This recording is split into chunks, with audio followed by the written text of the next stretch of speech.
Today, I want to take a moment to honor someone who mattered, not just in what they did, but how they showed up. Warren Crowe wasn't loud about his impact. He didn't need to be.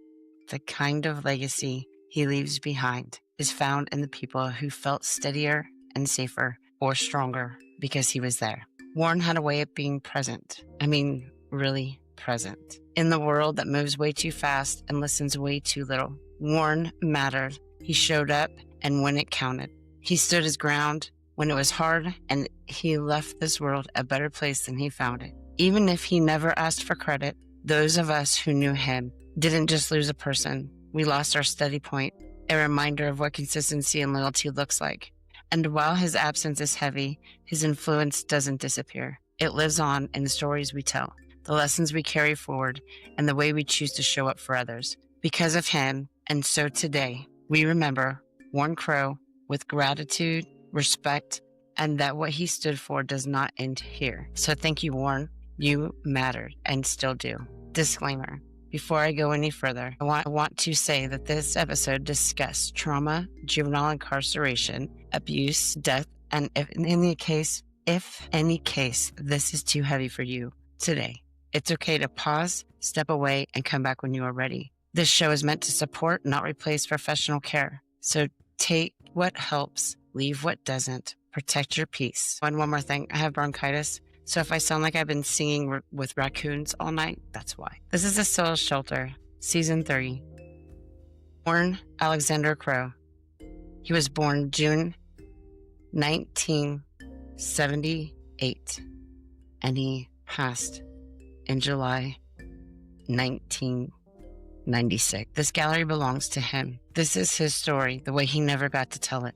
Warren was 18 years of age. From age 10 until his passing of 18, the state of California owes him. They called it juvenile justice, but I call it legal kidnapping. This is Warren's story. The way he never got to tell it. In the first 10 years of his life, Warren was my shield. He took punishments that belonged to me, and he was the one who finally told on Dad. That is why my sexual abuse stopped.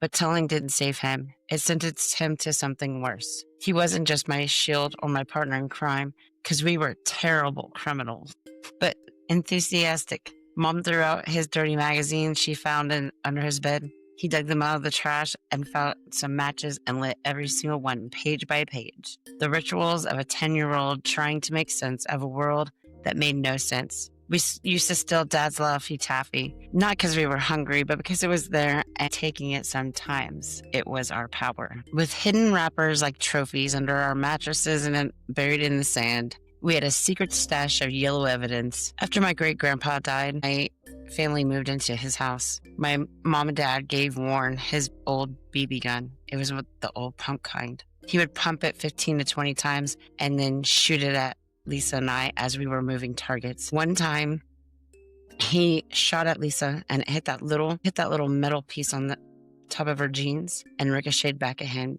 It was a perfect cosmetic justice. He just laughed and said, "Brandy, God just told me I can't shoot Lisa anymore, so you better run." But I did, because sometimes Warren's logic made no sense, but it was always unbreakable. Because when you're kids in your house and your rules change every day, or you make your own rules, a childhood can slip away. Warren once ate 12 pumpkin pies in a contest, not slices, whole pies. A 10-year-old boy with his hair parted down the middle, hanging down to his eyes, sitting at a folded table, surrounded by an orange mountain and a crowd cheering like he was a gladiator. And Warren treated it like it was war. Very strategic, no fork in hand, dignity abandoned, but he won that Atari. A whole gaming system for eating his weight in pumpkin filling. He never really got to play it though, because soon after that is when he went to juvenile hall and the state took him. So let's be honest, 12 pumpkin pies. Is that a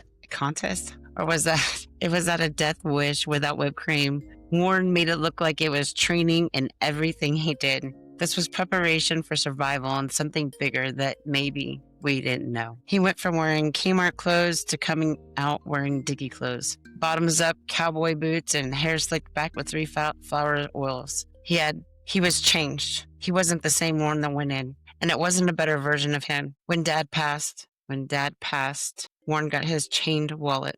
He added this to his attire, and that chain glittered like armor. It was his way of saying, you didn't erase me. Warren could draw anything. Even though every time we visited, he squinted so hard because he could barely see us. He needed glasses. He never got them. Imagine that. A boy who couldn't see clearly but could draw the world better than anyone else. They sent him far away from us, so visits were rare. My mom sent him care packages once a month, but I know at some point he had to feel abandoned. At 10 years old, you're still losing your baby teeth, still needing help to reach the top shelf, and this is who they cuffed and put away in a California Youth Authority that was overcrowded, underfunded, kids' health being ignored, dental, glasses, mental, and all of being left unmet. From age 10 to age 18, he was in and out, mostly in. He never was out longer than a month. By 1996, over 10,000 kids were locked up in the California Youth Authorities. Rehabilitation was promised. Survival was reality. Thousands of kids alleged sexual abuse. These were reported in the juvenile facilities. Between 2007 and 2012 alone, there was 9,500 cases, and about a third of them involved staff. So if Warren went through this, he would not have spoken up. He already knew what happened. When you tell, you get punished. Life gets worse. So silence isn't safety. Silence is survival. The last time Warren got out of jail, he was 16. Okay, it looks like it's still recording. See if I have my script. I didn't save it. Okay, I don't know where I left off. I'm going to start here. I could draw anything, even though every time we visited, he squinted so hard because he could barely see us. He needed glasses. He never got them. Imagine that. A boy that could see clearly could draw the world better than anyone else. Imagine that. A boy who couldn't see the world clearly could draw the world better than anyone else.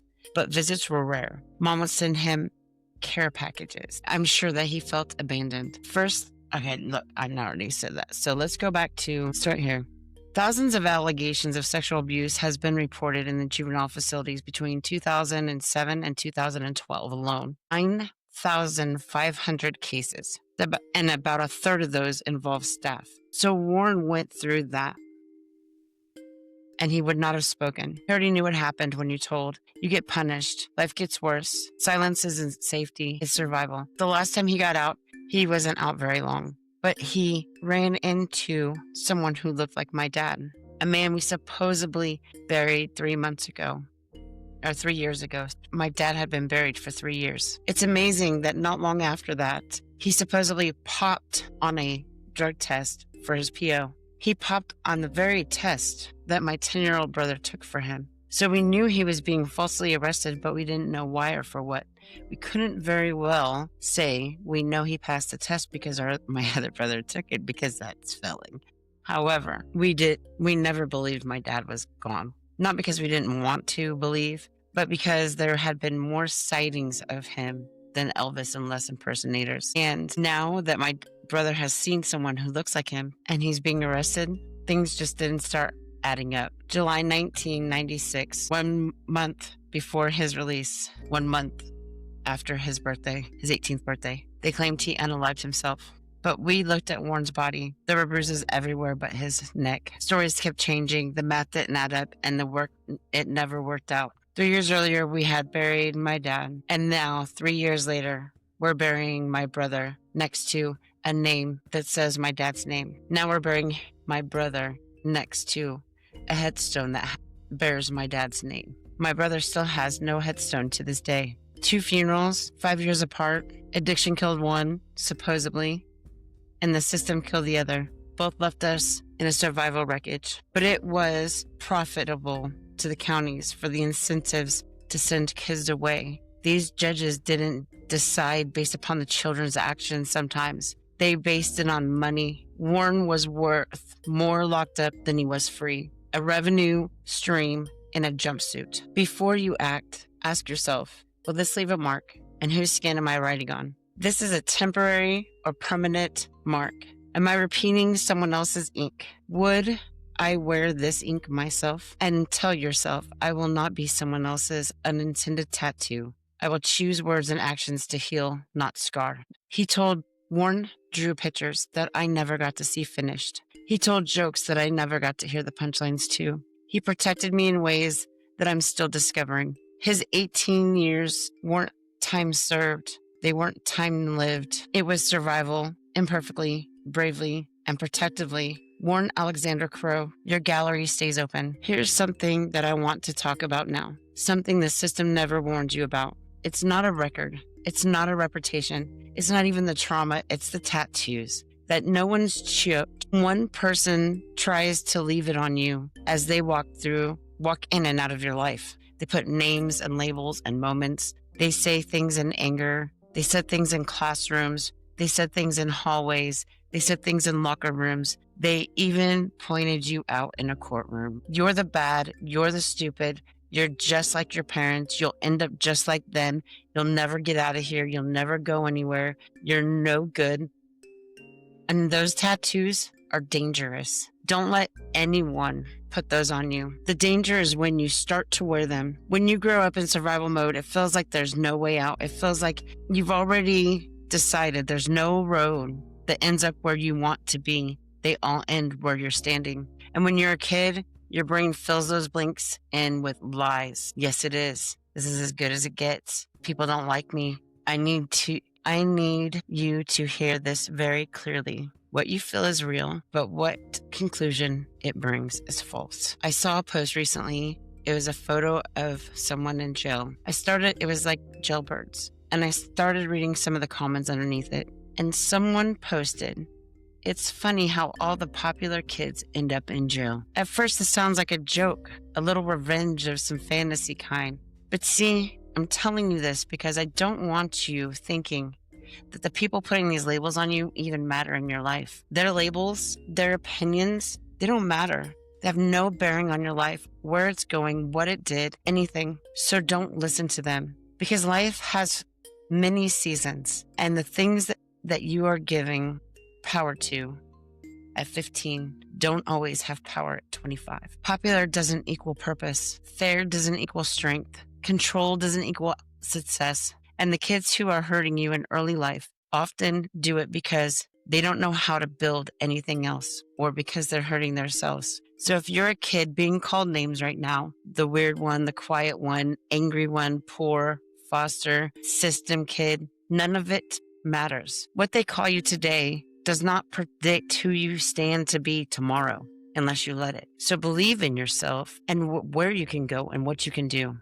I need you to have a mindset that is clear. This isn't pretending that you don't hurt. This isn't smiling through abuse. This isn't saying everything's okay and everything happens for a reason. It's not a mindset of denial. It's not a mindset, or it's a mind.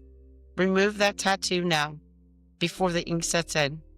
Not everyone, not everything, not everyone is a part of your life. There's no one skill, no reading, no writing, no drawing that will fix everything. Show up on time, ask questions, learn how it works, learn skills, create exits, and don't let doors be locked. You don't need to be your best. You just need to be consistent.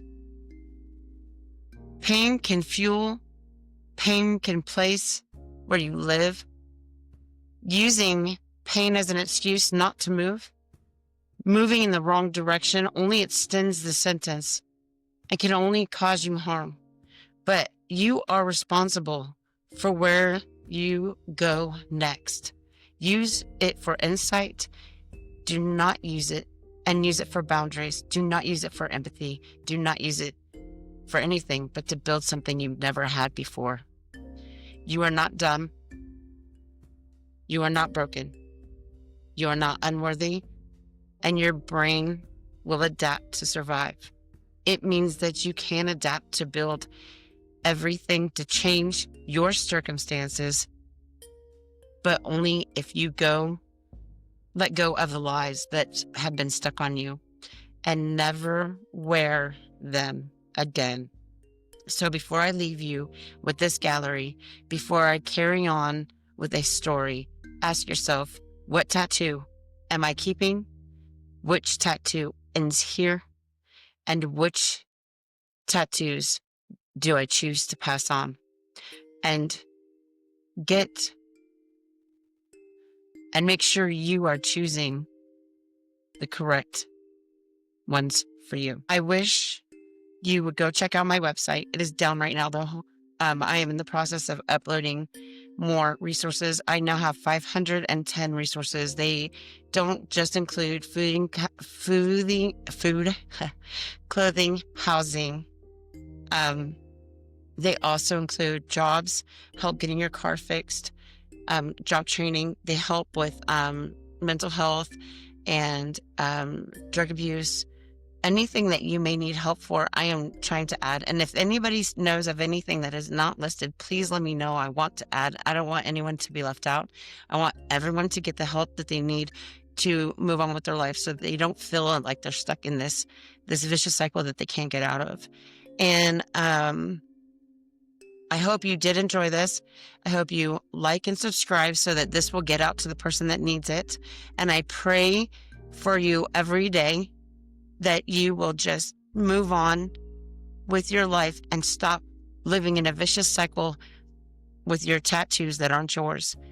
And again, I am B, and I'll be back to fight one more day with you. Your life is your story. No one else gets to write it. No one else gets to define it. Every choice you make, every risk you take, every dream you chase, it's yours. People will doubt you, judge you, misunderstand you, but it doesn't matter. This is your journey, your fight, your legacy. Own it. All you have to decide is what to do with the time that is given to you. You won't get to choose how long you're here. You won't know how many sunrises you have left. You don't get to rewind, pause, or skip the hard chapters. All you get is now. This moment, this breath,